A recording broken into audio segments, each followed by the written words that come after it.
नमस्कार विद्यार्थी मित्रांनो, स्वागत आहे तुमचं सर्वांचं नर्सिंग ट्युटोरियल आपल्या चॅनलवरती.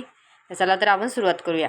आज आपण बघणार आहोत आपत्कालीन आणि संकटकालीन व्यवस्थापनेमध्ये परिचारिकेची भूमिका. तर परिचारिकेची भूमिका कशामध्ये बघणार आहोत आपण? इमर्जन्सी सिच्युएशनमध्ये, म्हणजे आपत्कालीन किंवा संकटकालीन काही अचानक इमर्जन्सी आली तर त्याच्यामध्ये आपण नर्सचा काय रोल आहे तो आपण याच्यामध्ये समजून घेणार आहोत. 5 मार्काला टिप विचारली जाते मेडिकल सर्जिकल नर्सिंग पार्ट 2 मध्ये, आणि खूप इम्पॉर्टंट क्वेश्चन आहे, खूप वेळा विचारले गेलेलं आहे. तर आणि एका विद्यार्थ्यांनी कमेंट केलेली होती, हा प्रश्न सोडून म्हणजे प्रश्नाची नोट्स द्या, प्रोव्हाइड करा, म्हणून मी आज हा व्हिडिओ बनवते आहे. तर आता प्रस्तावना बघू आपण. सर्वप्रथम, आपत्कालीन व्यवस्थापन ही एक अशी प्रक्रिया आहे, म्हणजे आपत्कालीन ही कशी एक प्रक्रिया आहे, एक ज्यामध्ये नैसर्गिक किंवा मानवनिर्मित आपत्तीमुळे होणारे नुकसान कमी करण्याचा प्रयत्न केला जातो. आता आपत्कालीन सिच्युएशन किंवा संकटकालीन तर हे कशी येऊ शकते? नैसर्गिकरित्या, म्हणजे भूकंप येऊ शकतो, सुनामी येऊ शकते, किंवा वादळ वारा, पाऊस, म्हणजे अवकाळी पाऊस वगैरे असं. आणि मानवनिर्मितमध्ये ॲक्सिडेंट होऊ शकतो, किंवा कोणतीही घटना घ्या तुम्ही, आग लागणे, कंपनीला आग लागणे, किंवा अशा कोणत्या गोष्टी घ्या तुम्ही, तर हे असू शकते, नुकसान होऊ शकते. त्यामुळे नुकसान होणारे काय, आपत्तीच्या वेळी काय होणार आहे, लोकांचे प्राणसुद्धा वाचवण्याचा प्रयत्न पडणार आहे आपल्याला. किंवा म्हणजे आता ज्या वस्तूचे होते, निर्जीव वस्तूचं झालं नुकसान तर काही नाही, परंतु सजीव जीवाचं जेव्हा नुकसान होणार आहे तर ते आपल्याला आपण ते बघू शकतो का नाही. तर आपलं काय कर्तव्य आहे आपण याच्यामध्ये बघणार आहोत. तर काय, लोकांचे प्राण वाचवण्यामध्ये आणि त्यांना आरोग्य सेवा देण्यामध्ये नर्सची भूमिका अत्यंत महत्त्वाची असते. तर आपल्याकडे काय असतं, आपल्याला शिकवले काय जातं, नर्स ॲज अ नर्स म्हणून आपण काय शिकतो, आपल्यापुढे समोर कोणताही रुग्ण किंवा कोणताही पीडित व्यक्ती आपल्यासमोर आला तर आपल्याला काय करायचं, त्याची शुश्रूषा करायची, त्याची काळजी घ्यायची, त्याला आरोग्यसेवा प्रोव्हाइड करायची आहे.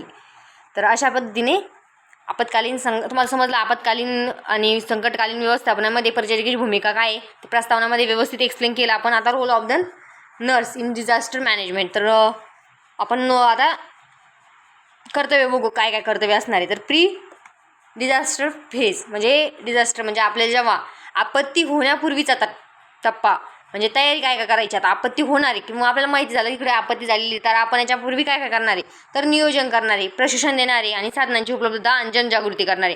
आता नियोजन काय करणारे, रुग्णालयाचा डिझास्टर प्लॅन तयार करा. तर आता डिझास्टर म्हणजे आपल्या कोणती एकदम मोठी घटना आपल्याकडे घडली किंवा आपत्ती झाली, तर आपत्तीचा आपल्याला अगोदर प्री प्लॅन करून ठेवायचे, अगोदर सर्व लोड करून ठेवायचे. त्यानंतर प्रशिक्षण द्यायचे आपल्या सहकारी कर्मचाऱ्यांना किंवा आपले जे वरिष्ठ अधिकारी किंवा आपल्या जे अंडरमध्ये येतात त्यांना सर्वांना. जसे प्रथमोपचार त्यांना सांगायचं आहे, फर्स्ट एड सांगायचं आहे, फर्स्ट एड आणि प्रथमोपचार एकच म्हणता येईल. त्यानंतर CPR द्यायचं, जे इमर्जन्सी ड्रेसिंग, CPR आणि जे आपल्याला समजून सांगता येईल तेवढं त्याला प्रशिक्षण द्यायचं आहे. त्यानंतर साधनांची उपलब्धता. तर आपल्याला त्यांना आरोग्यसेवा देण्यासाठी आपल्याला काय पाहिजे, आपल्याकडे साधन पाहिजे. तर त्यासाठी आपल्याला गाड्या लागणार आहे, ॲम्ब्युलन्स लागणार आहे, औषधी लागणार आहे, बँडेज लागणार आहे, सलाईन उपकरणे, अशा प्रत्येक गोष्ट आपल्याला लागणार आहे. सर्वप्रथम ॲम्ब्युलन्स, कारण ज्या ठिकाणी आपत्ती किंवा संकटकालीन घटना घडली तिथून आपल्याला रुग्ण उचलून आपल्याकडे आणायचे रुग्णालयात, तर ते आणण्यासाठी आपल्याला पहिलं काय लागणार आहे, स्ट्रेचर लागणार आहे, ॲम्ब्युलन्स लागणार आहे, त्याच्यानंतर ड्रायव्हर लागणार आहे. हे सर्वांची आपल्याला समन्वय साधून सर्व आपल्याला पुरवठा करणे आहे, त्याची उपलब्धता करणे आहे. त्यानंतर जनजागृती. तर समुदायाला आपत्तीच्या वेळी घ्यावयाची काळजी, म्हणजे समुदायाला म्हणजे समाजातील लोकांना आपल्याला आपत्तीच्या वेळेस काय काय काळजी घ्यायची आहे तर ती जनजागृती करायची आहे. समजा आपल्या शेजारी किंवा दुसऱ्या देशामध्ये भूकंप वगैरे झाला, तर आता आपल्याकडे सांगितलं हवामान खात्याने की आता हे महाराष्ट्रामध्ये किंवा मराठवाड्यामध्ये भूकंप होण्याची शक्यता आहे, तर आपण अगोदरच त्याची प्लॅनिंग करायला पाहिजे. तर प्राथमिक उपचारांची माहिती द्यायला पाहिजे, अशी जनजागृती झाली. तर याच्यामध्ये आपण प्रीफेज, म्हणजे आता ह्या पद्धतीने जर लिहिलं तुम्हाला 5 पैकी 5 मार्क मिळून जाईल, परंतु तुम्हाला व्यवस्थित नोट्स लिहायच्या आहे, पेपर व्यवस्थित लिहायचा आहे. जसं तुम्ही धड्यासारखं लिहिलं तर मार्क भेटणार नाही, त्यामुळे पॉईंट टू पॉईंट लिहायचा. प्री डिझास्टर फेज लिहिला, त्याच्यामध्ये नियोजन केलं, प्रशिक्षण केलं, साधनांची उपलब्धता केली आणि जनजागृती केली. तर हे 4 पॉईंट आपण फर्स्टमध्ये लिहिले. सेकंडमध्ये 4 पॉईंट लिहायचे आपल्याला. तर आपत्तीच्या वेळी काळातील भूमिका. आता आपत्तीच्या काळी कारण आहे, जेव्हा आपत्ती प्रत्यक्ष घडते तेव्हा नर्स फ्रंट वर काम करते, म्हणजे फ्रंटलाईन म्हणजे समोर ती पुढे असते सगळ्यात. मग आता ट्रायज हे सर्वात महत्त्वाचे कार्य आहे. रुग्णाच्या स्थितीच्या गंभीरतेनुसार त्यांचे वर्गीकरण करणे, यासाठी विविध रंगाच्या टॅगचा वापर केला जातो. तर याच्यामध्ये ट्रायल्समध्ये काय केलं आपण, वर्गीकरण केलं. म्हणजे आपण कसं डस्टबिन असतं BMW रेडमध्ये, ब्लॅकमध्ये, येलोमध्ये ब्लड रिलेटेड टाकायचं.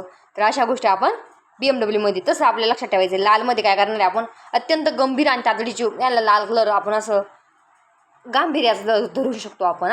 तर लाल रंगाचं टॅग देणार आहे आपण. तर कोणाला देणार, तो अत्यंत गंभीर आणि तातडीचा उपचार हवा आहे त्यांना, ज्यांना लगेच गरज आहे इमर्जन्सी फर्स्ट एडची, तर त्यांना आपण काय देणार आहे, लाल रंगाचा टॅग देणार आहे. त्याच्यानंतर येतो येलोमध्ये गंभीर पण काही वेळ थांबणारा. तर येलोमध्ये पण गंभीर असणार आहे, पण तो थांबू शकतो केव्हा, त्याला ब्लिडिंग वगैरे झालेली नाही आहे जास्त, तर अशा रुग्णाला. ग्रीनमध्ये किरकोळ दुखापत म्हणजे जास्त थोडंफार लागलेलं आहे. आणि ब्लॅकमध्ये डायरेक्ट डेथ झालेली पेशंट, ज्याला आपण वाचवू शकलो नाही किंवा वाचवण्याची शक्यता नाही आहे. तर याच्या ब्लॅकमध्ये आपण एवढं लक्ष देणार नाही. सगळ्यात जास्त लक्ष कोणाकडे देणार आहे, रेडकडे, आणि त्याच्यानंतर येल्लोकडे, त्याच्यानंतर ग्रीन आणि ब्लॅकमध्ये मृत झालेली किंवा वाचण्याची शक्यता नसलेली. आपल्याकडे साधन सामुग्री नाही किंवा आपल्याकडे नाही जेवढं पाहिजे तेवढं उपलब्ध नाही आपल्याकडे साधनांचा, तर त्याला आपण वाचू शकतो का, नाही. त्यामुळे अशा पद्धतीने त्याला टॅग द्यायची. त्याच्यानंतर येतं तातडीचे उपचारामध्ये काय करणार आपण, पहिलं एअरवे मोकळा करायचा आहे आपल्याला. त्याचा हवेचा मार्ग म्हणजे त्याचा ऑक्सिजन घेण्याचे श्वसन आहे का ते चालू करायचे. एअरवे नंतर ब्रिदिंग बघायची, नंतर सर्क्युलेटरी म्हणजे नाडी बघायची, त्याची पल्स बघायची का ती आहे. स्टॉप द ब्लिडिंग जर असेल तर ब्लिडिंग स्टॉप करायची आहे. फ्रॅक्चर असेल तर आधार द्यायचा आहे, त्याला आधार फळी लावून. त्यानंतर IV सलाईन चालू करायची, कारण ब्लिडिंग झाल्यामुळे त्याच्या शरीरामध्ये डिहायड्रेशनमध्ये किंवा तो पेशंट शॉकमध्ये जाऊ शकतो, त्यामुळे त्याला IV सलाईन द्यायची आहे. रुग्ण स्थलांतरित करायचं आहे, रुग्णांना सुरक्षित ठिकाणी हलवण्याची मदत करणे किंवा रुग्णवाहिकेची म्हणजे ॲम्ब्युलन्सची नियोजन करणे. आता मानसिक आधार द्यायचा आहे, आपत्तीमुळे घाबरलेल्या रुग्णांना व त्यांच्या नातेवाईकांना धीर द्यायचा आहे. हे झालं आपलं डिझास्टरच्या फेजमध्ये. त्याच्यानंतर पोस्ट डिझास्टर. आता डिझास्टर झाल्यानंतर किंवा आपत्कालीन घटना घडल्यानंतरचा फेज बघा, दीर्घकालीन उपचारमध्ये ड्रेसिंग करायची आहे, मेडिकेशन करायचं आहे, फॉलोअप घ्यायचा आहे त्यांचा.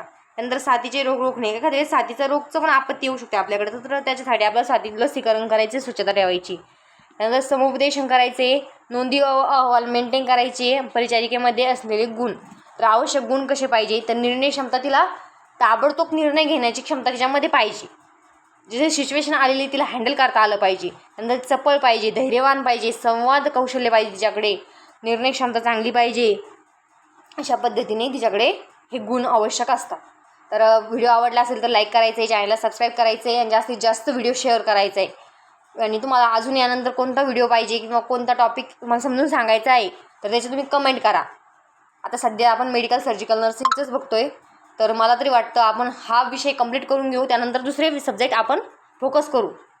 तर व्हिडिओ आवडला असेल तर सर्वांनी लाईक करायचं आहे, कमेंट करायची, चॅनलला सबस्क्राईब करायचं आहे. तर धन्यवाद.